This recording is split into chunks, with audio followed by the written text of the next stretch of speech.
Metro rail এটা জাতীয় সম্পদ, যেই করুক এটা দেশীয় সম্পদ নষ্ট করাটা ঠিক হবে। এইভাবে চল আর এক সপ্তাহ থাকলে মনে হয় আমাদের পেটে আর ভাত যাবে না।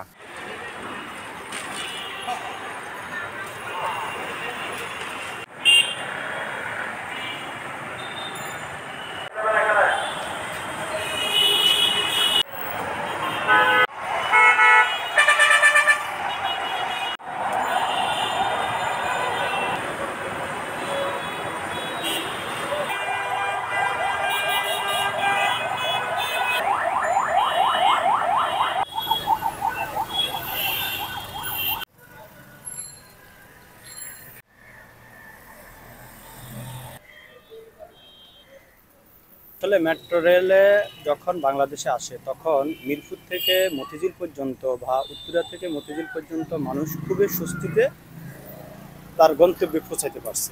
কিন্তু যেই পক্ষই করুক এটা তো জাতীয় সম্পদ, এটা তো কখনোই জাতীয় সম্পদ ক্ষতিগ্রস্ত হওয়া এটা দেশের জন্য মঙ্গল না।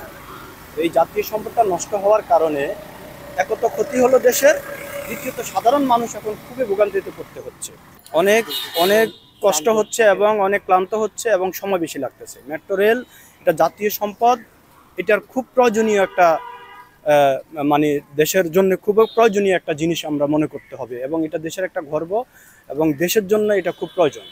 যেই করুক এটা দেশীয় সম্পদ নষ্ট করাটা ঠিক হয়। মিরপুর থেকে আমি ঢাকা মেডিকেলে আসছি ডাক্তার দেখাইতে, তো আমি তো আগে আসতে অনেক কম সময় লাগতো, কিন্তু এখন তো আমার অনেক সময় লাগছে। আবার আমি যাচ্ছি আবার আমার অনেক সময় লাগছে। মানুষ ভয়ে বাড়াচ্ছে না, বুঝছেন? এখন ইনকামও নাই, বুঝছেন? ইনকাম নাই, এখন কি করি চলমু এই চিন্তা করতেছি। আমি তো চিন্তা করেছি এইভাবে চল আর এক সপ্তাহ থাকলে মনে হয় আমাদের পেটে আর ভাত যাবে না সম্ভবত। তা আমার কথা হলো যে সব কিছু আগের মতো যদি খুলি দিত, সব কিছু ব্যবসা বাণিজ্য স্কুল কলেজ যদি খুলি দিত তাহলে মনে হয় একটু আরাম পাওয়া যেত।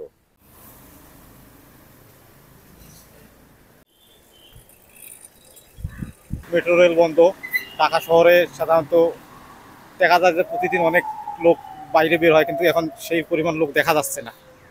তো আসলে জনজীবনে সর্বোপরি একটা স্থবিরতা নেমে এসেছে। আমরা চাই দেশ স্বাভাবিক হোক, মানুষ সুস্থ স্বাভাবিকভাবে তাদের কাজকর্মে ফিরুক এবং জনজীবনে যে একটা আমাদের গতি ছিল সেই গতিটা আমাদের মাঝে চলে আসুক, এটাই আমরা চাই। সব দিকে যায় না, একদিকে যাওয়া যায় একদিকে যাওয়া যায় না, আর একদিকে বন্ধ ঘুরি যেতে হয়, এদিক দিয়ে হয় না ওই দিক দিয়ে কষ্ট হচ্ছে আর কি। কার্ফু দিছে, এখন আমি মনে করতেছি ওইদিকে গেলে এখন গুলি করে না মাছ দেয় না আগুন লাগে দেয়, এখন কি মনে করি পেটের জন্য। পেটে তো খায়, আমাদের তো ইয়ে নাই যে ব্যাংকে টাকা আছে তুলবো আর খাবো, এটা তো আর